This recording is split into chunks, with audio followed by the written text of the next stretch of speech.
சமையல் நிகழ்ச்சிக்கு உங்களை அன்புடன் அழைக்கிறேன்.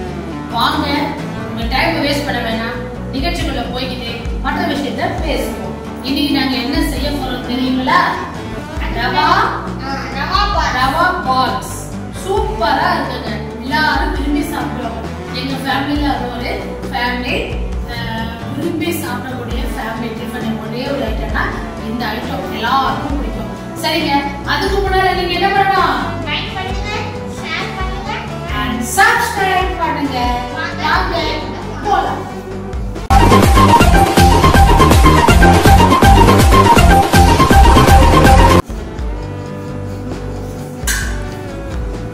நான் குக்கர் எடுத்து வச்சிருக்கேன்.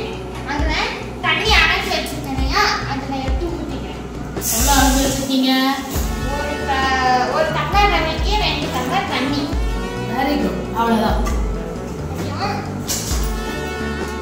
தீயை நல்லா ஏத்துங்க. அவங்க பால்ஸ் செய்ய போறாங்க, நான் வந்து மசாலா செய்ய போறேன். அதுக்குரிய மசாலா சைட் பை சைட் செஞ்சாதான் நம்மளால குயிக்கா பண்ண முடியும். வீட்லயே நீங்க இதே மாடல்ல பண்ணலாம், இதே மெத்தட் தான்.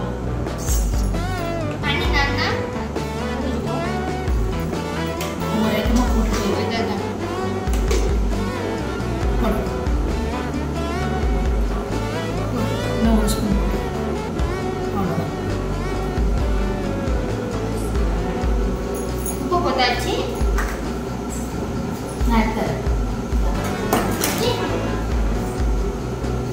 மஞ்சள் தூள்,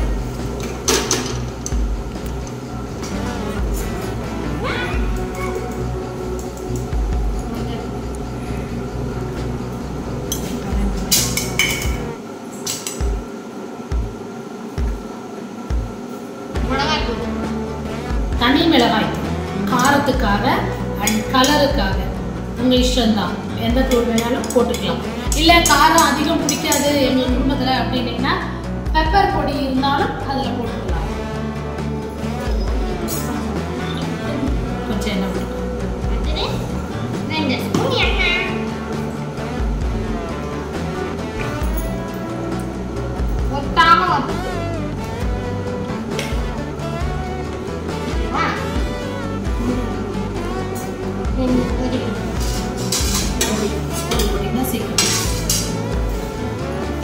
ரொம்ப நாளைக்கு அப்புறம் நானும் என் மருமகளும் சேர்ந்து வரோம். ஏன்னா லைவுக்கு மட்டும் தான் அவங்க ஹஸ்பண்டோட சேர்ந்து வந்துட்டு இருந்தாங்க. இன்னைக்கு மார்னிங் செக்ஷன்ல எங்க பையன் இருக்கவே 2 பேருமே சேர்ந்து வரோம்.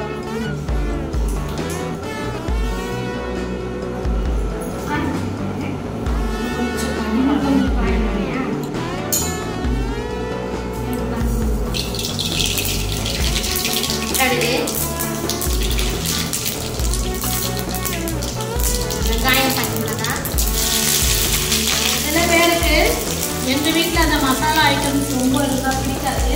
ஸோ அதனால நான் வந்து கடுகு போட்டிருக்கேன். உங்களுக்கு மசாலா ஃப்ளேவர் நிறைய பிடிக்கும், எங்கள் வீட்டில் விரும்பி சாப்பிடுவாங்க அப்படின்னு நீங்கள் நினச்சிங்கன்னா இது கூட நீங்கள் சோம்பு பட்டை லவங்கம் போட்டோம் தாளிச்சிக்கலாம்.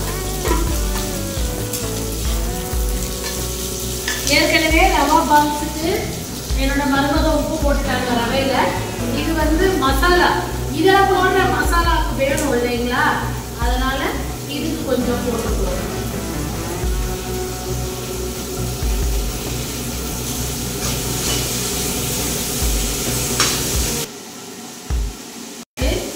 இஞ்சி பூண்டு பேஸ்ட்,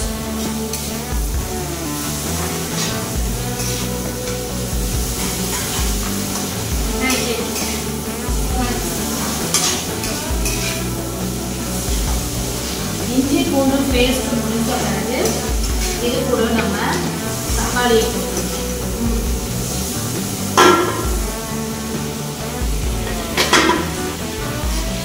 வெங்காயம் தக்காளிலாம் உங்கள் ஃபேமிலி மெம்பர்ஸ்க்கு ஏற்ற மாதிரி போட்டுக்கோங்க. நாங்கள் வந்து எங்கள் ஃபேமிலிக்கு 3 டம்ளர் ரவா போட்டுக்கோங்க. அதனால் ஒரு 3 வெங்காயம்லாம் எவ்வளோ போட்டாலும் நல்லா இருக்கும். ஒரு 4 வெங்காயத்தை நீர் வாக்கில் கட் பண்ணுங்க. தக்காளி பேஸ்ட்டு அதுக்கு ஈக்குவலாக போடுங்க. வெங்காயம் எந்த அளவுக்கு இருக்குங்களோ அந்த அளவுக்கு தக்காளி போடுங்க. மசாலா நல்லா அந்த பாக்ஸ் மேலே சேர்ந்து பிடிச்சி வந்தால் தான் டேஸ்ட் நல்லாவே இருக்கும்.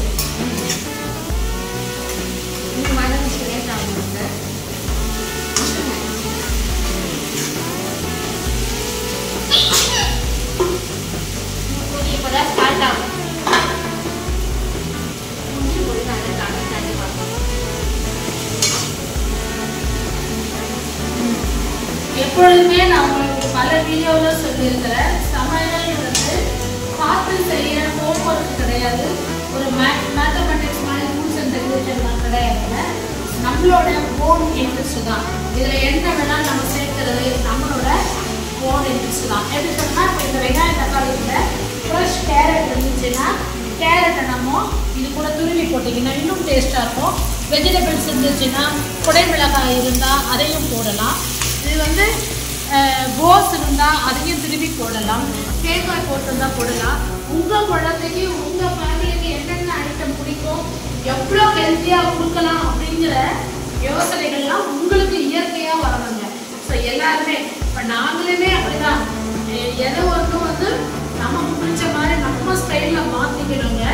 எண்ணெய் கம்மியாக இருக்குது, ஸோ வெள்ளம் போது பார்த்து போட்டுருங்க. ஏன்னா மசாலா போட்டு கொதிக்கும் போது எண்ணெய் பீஞ்சு வரணும். ஸோ இப்போ நம்ம ஒவ்வொரு மசாலாவை ஆட் பண்ணலாம். மிளகாய் தூள்,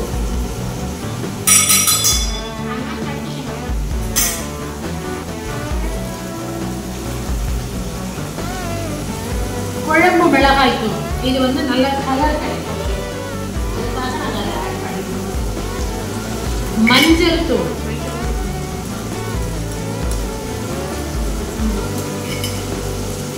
இவ்வளோதாங்க இதோட மசாலா.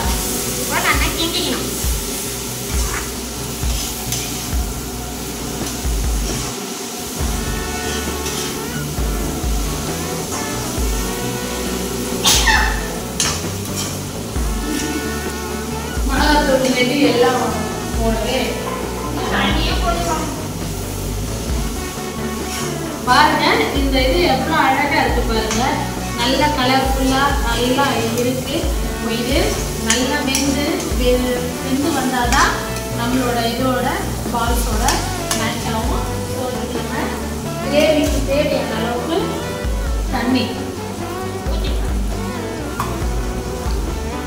ஒரு டம்ளர் தண்ணி, அது ஃபைனல். இந்த தண்ணி எல்லாம் கொதிச்சுட்டு சுண்டி திட்டமாக வந்த பிறகு இல்லைனாலும் அவாய்ட் பண்ணிடலாம், ஒன்றும் நோ ப்ராப்ளம். அது வந்து ஒரு கலர் லுக்கு அட்ராக்ஷன். இப்போ நாங்கள் எடுத்து வச்ச ரவையோட அளவுங்க இந்த கிளாஸ். உங்கள் வீட்டில் எந்த கப் எடுத்தாலோ இல்லை கிண்ணத்தை எடுத்துக்கிட்டாலோ இல்லை டம்ளர் எடுத்துக்கிட்டாலோ இதே ஈக்குவல் தான், 1:2. நாங்கள் இதில் இப்போ 3 எடுத்துருக்கிற ரவை எங்கள் ஃபேமிலிக்கு 3க்கு இதில் 7 டம்ளர் தண்ணி வச்சுருக்கேங்க.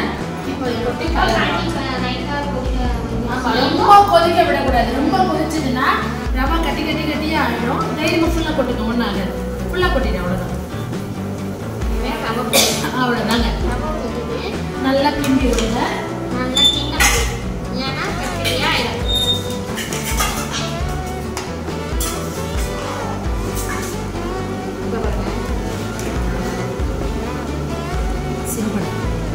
ரவையை கொட்டும் பொழுதே வாட்டர் வந்து சிம்மில் இருக்கணும்.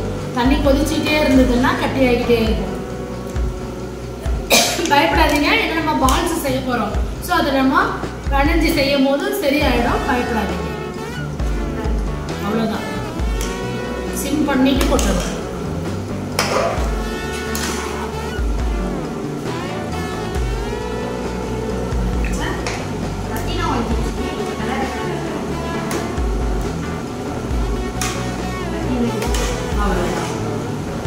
இந்த தண்ணி ஃபுல்லா அப்சர்வ் பண்ணி நல்லா டைட்டா வரணுங்க.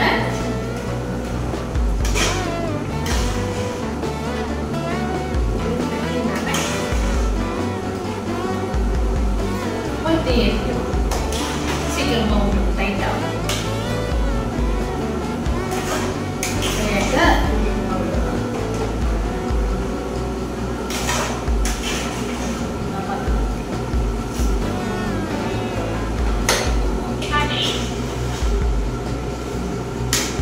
போதும் நீக்கலாம். இந்த மாதிரி கட்டியாக வந்து அவ்வளோதான். ஆஃப் பண்ணிட்டு நம்ம போய் பானை ஊற்றி ஆஃப் பண்ணிட்டீங்களா? இது அப்படியே ஒரு 5 minutes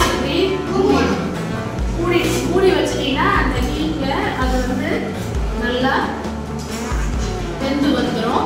ஸோ இப்போ நம்மளோட கிரேவியும் ஆல்மோஸ்ட் ரெடி ஆகிடுச்சு. இன்னும் நம்ம அதுக்குள்ளே இந்த கிரேவி ரெடி ஆகிடும் சீக்கிரத்தில், இன்னும் 2 to 3 minutesல. ஸோ இதை நம்ம சிம்பிளில் போட்டுட்டு வாங்க பால்ஸை பிடிச்சிட்டு வந்து உங்களுக்கு காட்டுறேன். எங்களோட பழைய வீடியோக்களை பார்க்கணுன்னா மேலே ஐகான்லாம் கொடுத்துருப்போம், பாருங்க. எங்களுக்கு இப்போ நிறைய கமெண்ட்ஸ் வர ஆரம்பிச்சிருக்கு. ரொம்ப ரொம்ப சந்தோஷம். உங்களோட வேல்யூபிள் கமெண்ட்ஸில் நான் கண்டிப்பாக எல்லாத்துக்கும் நாங்கள் ரிப்ளை பண்ணுவோம். இன்னும் எங்களுக்கு கமெண்ட்ஸ் கொடுத்துக்கிட்டே இருங்க. வீடியோஸை நல்லா ஃபுல்லாக பாருங்கள், எல்லோருக்கும் ஷேர் பண்ணுங்க. குறை அண்டு நிறை எது இருந்தாலும் எங்களுக்கு கமெண்ட்ஸ் சொல்லுங்க.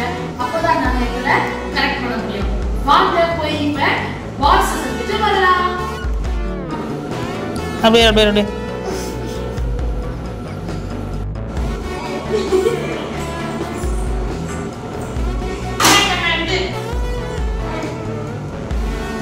இப்போ சோயா எசன்ஸ் உங்கள் வீட்டில் இருந்ததுன்னா இந்த சோயா சாஸ் அதை எடுத்து ஊற்றிக்கிட்டிங்கன்னா கலர் நல்லா லுக்கு கிடைக்கும்.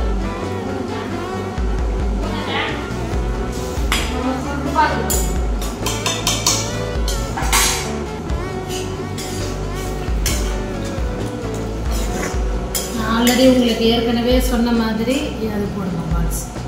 இப்போ இந்த மாதிரி பதம் இருக்கணும், பார்த்துட்டுங்க. கிரேவி இப்படி இருக்கணும். வேக வச்ச ரவையை குட்டி குட்டி பால்ஸா குடிச்சிட்டு வந்துருக்குறோம். இப்போ இதில் போட்டுற வேண்டியது தான். உடையாம போடணும்.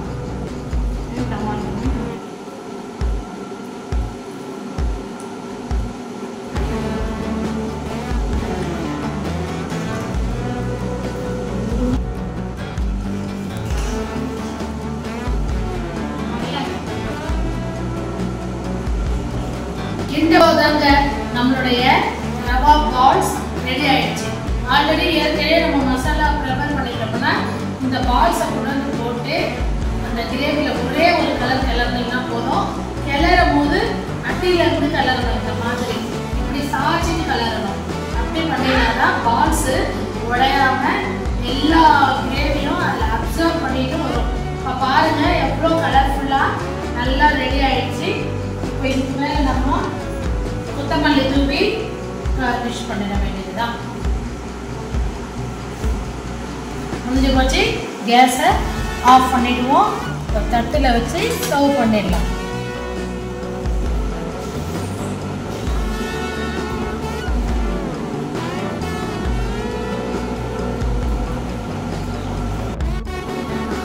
சூப்பரா எம்மியா இருந்தது.